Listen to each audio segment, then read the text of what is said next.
אנחנו פוגשים אותם כמעט בכל מקום. הם נחושים, רעבים, והם לא יניחו לנו עד שהם לא ימכרו לנו משהו. בסקר שנערך לאחרונה אמרו 34% מהנשאלים שאיש המחירות הממוצע נתפס כשקרן, נוכל, רמאי וחלקלק. אנשי המחירות של ישראל זוכים היום לכנס ראשון מיוחד בשבילהם. אחת המטרות של הכנס הזה היא לשנות את התדמית הבעייתית. זו בעצם הפעם הראשונה שכנס מחירות נערך בארץ. למה הרגשת שיש צורך לעשות דבר כזה? כי לכל המקצועות האחרים יש כנס. יש כנס מנהלי שיווק ומנהלי פרסום ופרסים ופורומים, וכל אחד מהמקצועות האלה יש לו את המקום שלו. למחירות אף אחד לא חשב שיש צורך במקום, וחשבתי שהגיע הזמן להציב עליהם את הזרקור. זה למעשה אחת הקהילות הגדולות ביותר בשוק העסקים, שלמעשה לא מתפקדת כקהילה. למעשה היא לא מאוגדת בשום מקום, אין לה פורומים. אתם רואים פה למעשה פורום ראשון, למיטב ידיעתי הראשון בעולם, שדן בנושאי מחירות אך ורק. לא כנס שדן בנושאי שיווק, לא כנס שדן בנושאי כספים או תפעול או רכש, אלא כנס מחירות פרסה. זה מקצוע, וזה המקצוע שהוא הליבה של כל חברה, קטנה כגדולה. אנשי המחירות הם בעצם הסוג של הכלב המוקל, סליחה על ההשוואה. הם מוקים גם מתוך הארגון על ידי מחלקות השירות והשיווק והכספים, על זה שהם מבטיחים הבטחות ללקוחות, ואחרי זה צריך לעבור ולקיים את כל מה שהם הבטיחו מצד אחד. הם גם סובלים מתדמית מאוד נמוכה בקרב הצרכנים. כל הזמן הם צריכים להוכיח שהם לא שקרנים ולא רמאים, וסך הכל הם רוצים בעצם לבוא הביתה ולקיים את עצמם בכבוד כמו כל מקצוע אחר. וחשבנו שהגיע הזמן באמת לשים את המקצוע הזה במקום שראוי לו. אני לא יודעת אם אתה מודע לזה, אבל יש תואר בשיווק ויש תואר במימון. יש גם תואר בשירות, אם אני לא טועה. בארץ אין תואר במחירות. עולם האקדמיה למעשה מתנכר למקצוע הזה.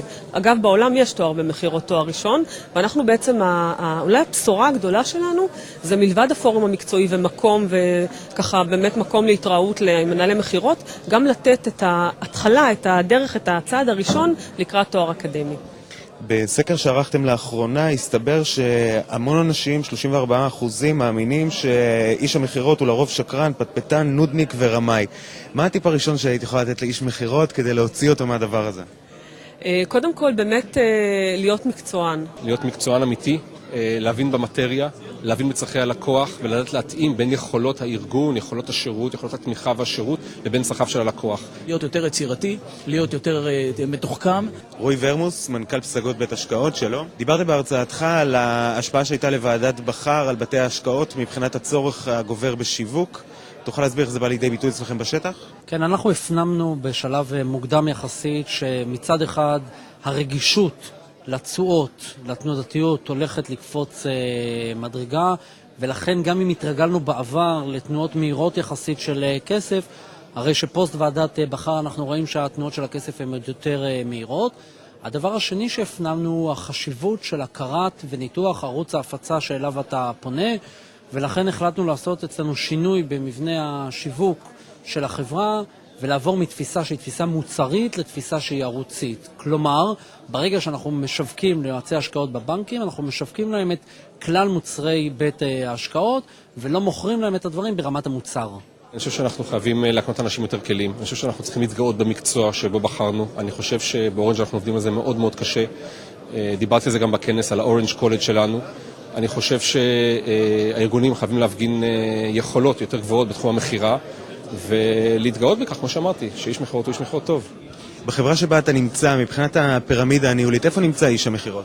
כמו שהראיתי בכנס, האיש המחירות נמצא בראש הפירמידה. אנחנו מאמינים, גם אנשי המחירות וגם אנשי השירות, מי שבא במגע עם ידי הלקוח, יש לו יכולות אינסופיות, הוא למעשה מייצג את החברה בפני הלקוח, ואנחנו מאמינים שהוא נמצא בראש הפירמידה, למעשה הארגון תומך בו בכל מגע שלו מול הלקוח, וזה דבר קריטי להצלחת הארגון. איזה שתי עצות, עשה ואל תעשה, אתה יכול לתת לאיש המחירות? אני חושב שהעבודה מהלב מצד אחד, ומערכים ומאמונה ומהשליחות לחברה. האחד, להיות אמין, להיות שקוף ולהיות מקצוען. והדבר השני, אם אתה לא יודע, תגיד, אני לא יודע, אני אבדוק ואני אחזור.